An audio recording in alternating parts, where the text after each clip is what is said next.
comedians dressing up in whiteface, and I have Candace Owens claiming I murdered my husband. That's what she thinks is going to work on me. Making up AI photos and releasing them of my husband, literal AI photos, and trying to pass them off as authentic so she can make a claim that he's gay. Accusing us of being separated like she did this weekend.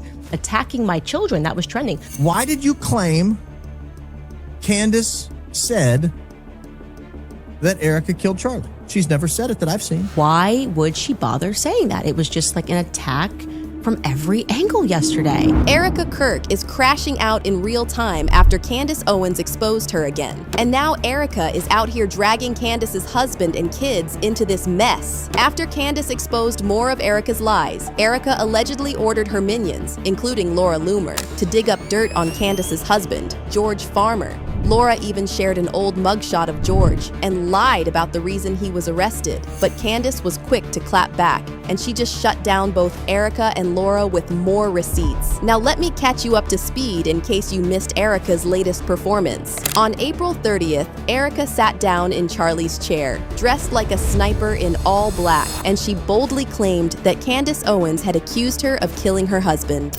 Every morning I wake up to a new headline lying about me. I have comedians dressing up in whiteface.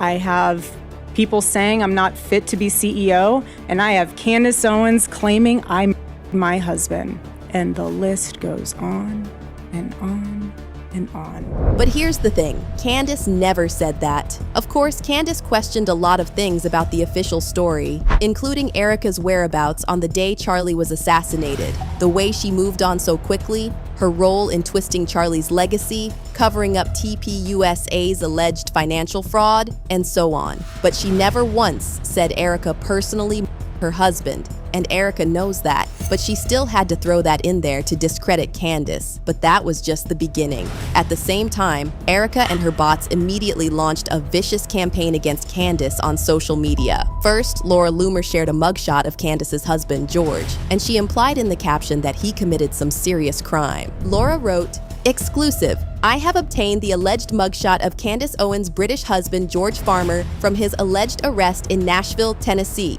Candace, do you want to explain this to your audience, or should I? Last week you said you had nothing to hide." And then Laura also shared an alleged police report claiming that George totaled his truck while driving drunk.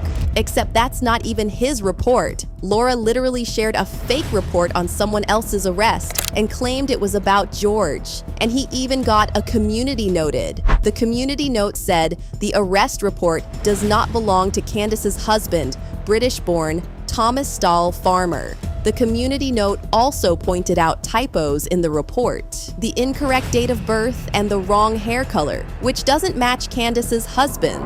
And the fact that Laura still hasn't removed this post, despite getting exposed for literally faking a police report, shows you just how desperate they are to take down Candace. And that tells you that they're scared of what Candace knows and what she might expose. Because if Candace was really just peddling conspiracy theories, they wouldn't be spending so much time and resources to shut her down. Now, here's where it gets crazier. After Laura Loomer's attempt to smear Candace's husband failed, Erika got her TPUSA people to attack Candace. TPUSA spokesman Andrew Colvett shared a screenshot of an alleged text exchange between Candace and former TPUSA employee Aubrey, where Candace joked about Erika, her husband. But get this, Aubrey responded to this, and she clapped back at Andrew, accusing him of totally misrepresenting that whole conversation. Aubrey jumped in the replies and wrote, "Andrew, this isn't a misunderstanding. It's a very obvious spin. Calling that bragging is just not a serious interpretation. You're doing exactly what Candace said, avoiding the truth and hoping people won't notice. Post the full context or move on." So they just keep trying to find anything to use against Candace. And each time, they fail miserably. And just to show you the level of their desperation, after all these sad attempts from Erika and TPUSA failed, now they're out here trying to claim that Candace is tied to Russian intelligence. His name is Alexander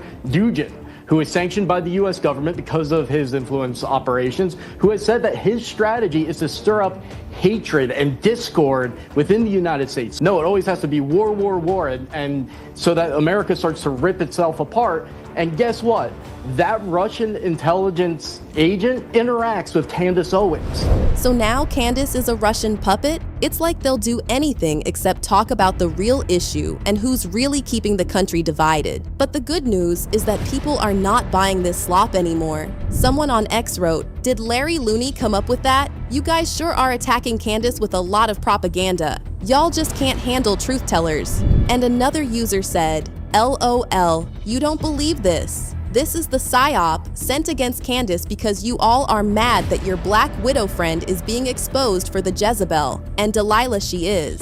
And speaking of exposing Erika, Candace just came through with more receipts and revealed that the TPUSA is literally falling apart from the inside. And that's the real reason Erika is panicking right now. Candace dropped a bombshell and exposed that TPUSA Chief of Staff Mikey McCoy is the one who reached out to her via a third party and told her to dig into the TPUSA spokesman Andrew Colvett for a potential conspiracy. Turning Point USA people telling me to look further into Andrew Colvett.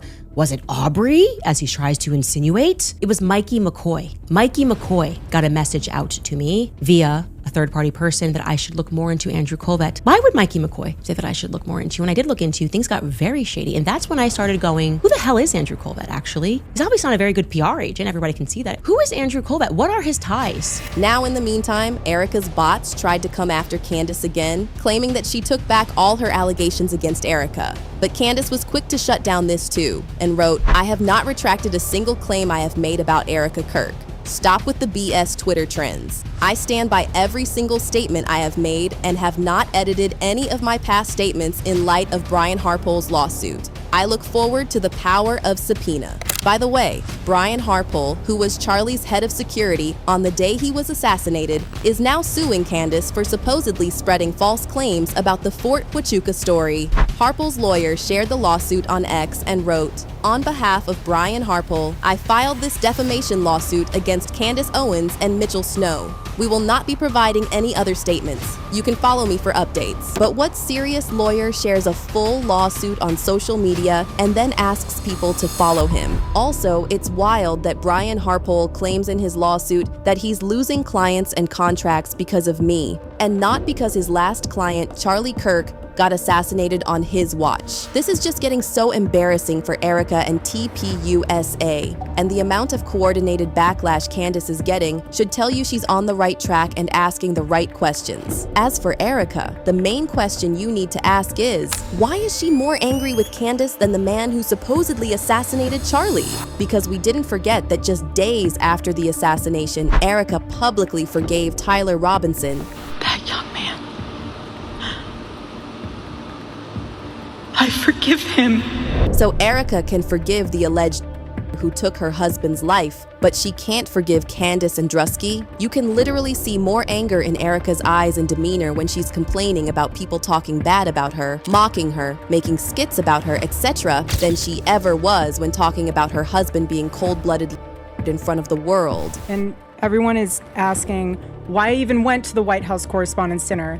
And it was because many of the journalists in that room have attempted to dehumanize me, and I wanted to meet some of them face to face. Now check out how Erika claims she was approached by a journalist from the Daily Mail, and the first thing she supposedly told her was how beautiful she was. A journalist from the Daily Mail came up to me. She introduced herself, and she was very gracious. She was saying, "You look so beautiful. I'm so sorry for your loss." To which I replied, "It is so nice to put a name to the face, especially with all of the slander, the lies, accusations that are out there surrounding my husband's and myself." Like, why even mention that this journalist Illegal D told her she was beautiful? How is that relevant? ADN, the fact that Erika just had to slip that in there shows you that she's more upset that people mock her appearance than she's upset about her husband's assassination. Also, didn't Erika say just weeks ago that she doesn't care about haters? She literally said she's too busy to even read what people say about her. No, totally. There'll be people that are like, "Did you see what they're saying about you on X?" And I'm like, no, I quite frankly, I don't have time. And actually, quite frankly, I really do not care. I am actually really busy right now playing Magna Tiles, and that is way more and changing important. diapers. Yes. What's crazy is that all of this could have been avoided if Erika just stayed out of the spotlight after Charlie's assassination and took care of her kids. You know, how she always told other women to stay home and forget about their careers. Erika had all the sympathy in the world after what happened to Charlie. She could have walked away and grieved privately. Instead, just days after her husband was killed, she walked out on stage to fireworks in a glitter pantsuit, smiling like she just won an award. And he hasn't missed a single photo op since. Now, if Candace is right about even 10% of what she's suggesting, then Erika's whole story falls apart. Not just the narrative, the business, the image, the forgiveness tour, all of it. So she's not defending her husband's memory.